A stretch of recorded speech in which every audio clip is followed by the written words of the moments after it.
और चीन अब भी जंग की कगार पर खड़े हैं और अब सर्दियां आने जा रही हैं। सर्दियां जिनमें पहाड़ों की चोटियां बर्फ से ढक जाती हैं।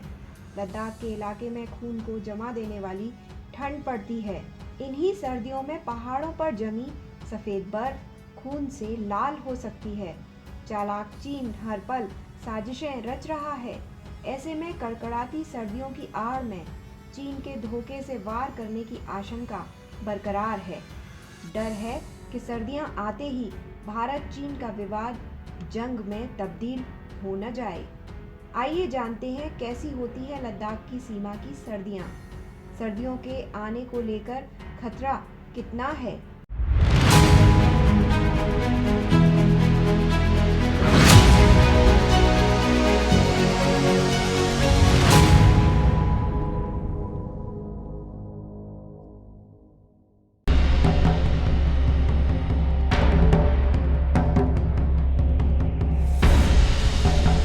सबसे पहले बात करते हैं भारत और चीन की सीमा की।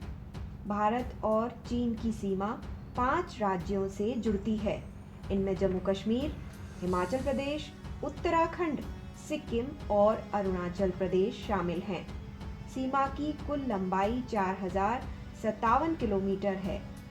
इसमें से 1954 किलोमीटर जम्मू कश्मीर का हिस्सा है। अरुणाचल प्रदेश के 1080 किलोमीटर के हिस्से से ये सीमा लगती है।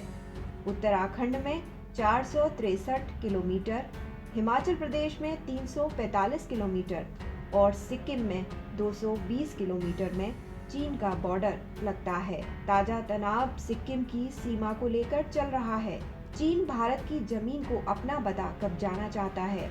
इसको लेकर ही दोनों देशों के सैनिकों में खूनी संघर्ष हुआ था। दरअसल सीमा का विवाद 64 साल पुराना है। भारत मैकमोहन लाइन को मानता है, चीन इस लाइन को अवैध मानता है।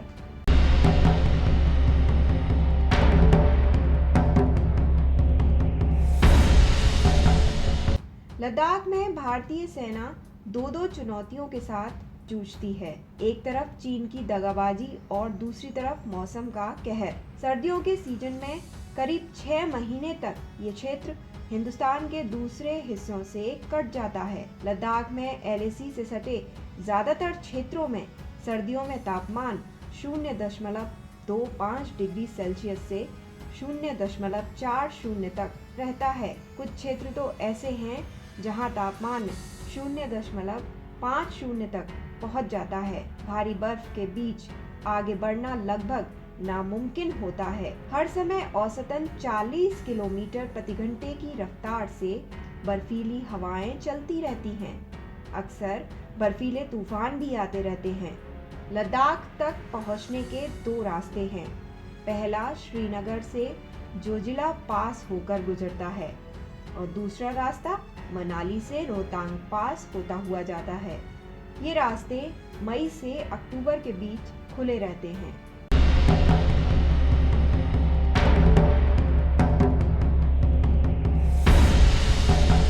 सामान्य परिस्थितियों में सितंबर माह के अंत में LAC के अति दुर्गम इलाकों में सैनिक गश्त बंद हो जाती है।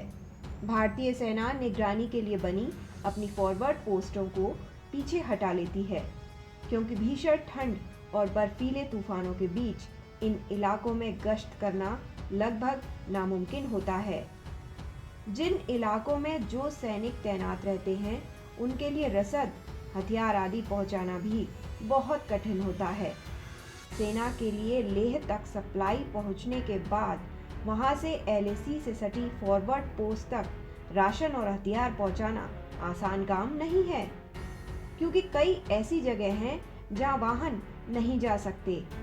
इन जगहों पर खच्चर की मदद से राशन आदि जरूरी सामानों की आपूर्ति की जाती है। LAC के पास जहां जवान तैनात रहते हैं, उनमें अधिकांश इलाके 15,000 फीट की ऊंचाई पर हैं। यहां नवंबर के बाद पहुंचना लगभग नामुमकिन होता है।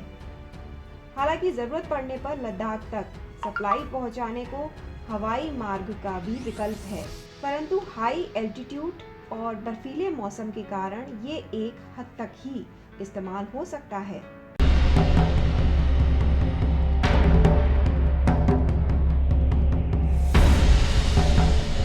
बीते 3 माह से लद्दाख में चीन का फरेब और चालबाजी चल रही है।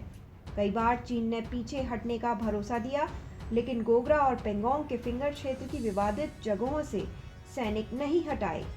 दोनों देशों के जवानों में हुए खूनी संघर्ष के बाद भी चीन अपनी सेना के मूवमेंट को लेकर लगातार झूठ बोल रहा है। जानकारों के मुताबिक हकीकत में चीन ने एलएसी पर 40,000 फौजियों को जमा कर रखा है। युद्धाभ्यास की आड़ में टैंक और तोप जैसे भारी हथियार जमा कर रखे हैं। विशेषज्ञों के मुताबिक रक्षा मंत्रालय ने चीन की सेना और पूर्वी लद्दाख में बीते सालों में एलएसी के अतिक्रमण की घटनाओं की स्टडी की है। इसमें सामने आया है कि चीन अक्सर सर्दियों के मौसम में एलएसी का उल्लंघन करता है। ऐसे में भारतीय सेना और सरकार दोनों को आशंका है कि सर्दियों में लद्दाख में कब्जे की कोई नई साजिश रची जा सकती है, क्योंकि चीन कहता कुछ है और करता कुछ और ही है। कुछ विशेषज्ञों की माने तो सर्दियों में भारत चीन युद्ध होने की पूरी आशंका है।